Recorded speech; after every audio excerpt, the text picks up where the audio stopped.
प्यारे दोस्तों, आपका सिक्का शॉर्ट एंड टाइपिंग में स्वागत है। यदि आप चैनल पर नए हैं तो चैनल को सब्सक्राइब कर बेल आइकन को प्रेस करें। डिक्टेशन 5 सेकंड बाद 100 शब्द प्रति मिनट की गति से बोली जाएगी। Ready, start. आलोचना की आदत।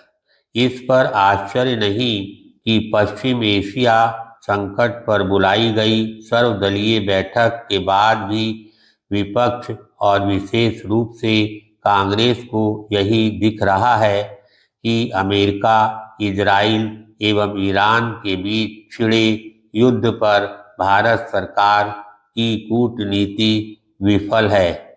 इस युद्ध के पहले दिन से ही कांग्रेस भारत सरकार को कोस रही है। वह ऐसा दिखा रही है जैसे इस युद्ध में भारत की कोई भूमिका है अथवा उसकी कोई प्रत्यक्ष या परोक्ष भागीदारी है। सब जानते हैं कि भारत का इस युद्ध से कोई लेना देना नहीं, पर कांग्रेस नेता इसे समझने को तैयार नहीं। इससे भी बड़ी समस्या ये है कि वे यह चाह रहे हैं कि पश्चिम एशिया संकट के मामले में भारत सरकार को उनके कहे के अनुसार ही चलना चाहिए, पर उनके पास इसका कोई जवाब नहीं कि इस युद्ध के कारण जो ऊर्जा संकट पैदा हुआ है उसका समाधान कैसे किया जाना चाहिए। इससे इनकार नहीं कि विश्वव्यापी ऊर्जा संकट का असर देश पर भी पड़ रहा है और कहीं कहीं गैस की किल्लत भी देखने को मिल रही है।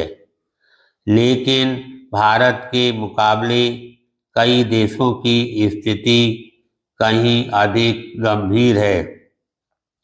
कांग्रेस इसे समझने के बजाय यह माहौल बना रही है कि प्रधानमंत्री की किसी गलती से देश में गैस की भारी किल्लत पैदा हो गई है और सरकार हाथ पर हाथ धरे बैठी है।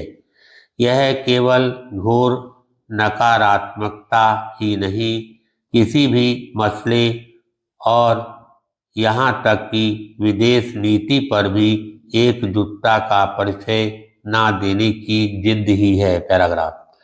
लगता है कि कांग्रेस के शब्दकोश में रचनात्मक सहयोग जैसा कोई शब्द ही नहीं और वह यह भी भूल चुकी है कि विपक्ष का काम सकारात्मक सुझाव देना भी होता है।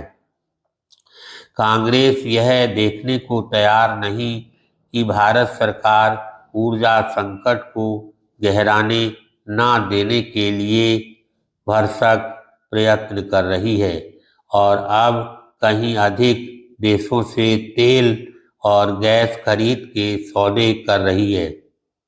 इसके बाद भी कांग्रेस को चैन नहीं। वह यह देखने से इनकार कर रही है कि ईरान की ओर से होर्मुज समुद्री मार्ग बंद कर देने के बावजूद भारत के तेल एवं गैस टैंकर वहां से निकल पा रहे हैं।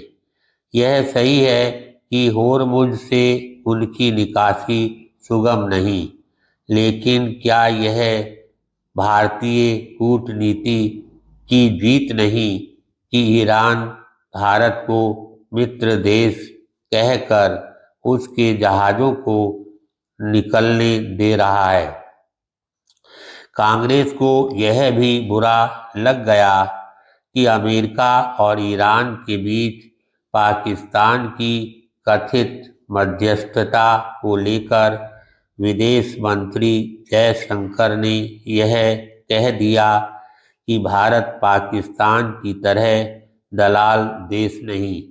वास्तव में कांग्रेस को केवल विरोध के लिए विरोध करने की आदत ही नहीं लग गई है, वह सरकार की आलोचना निंदा के लिए एक क्षण की देरी भी गवारा नहीं करती।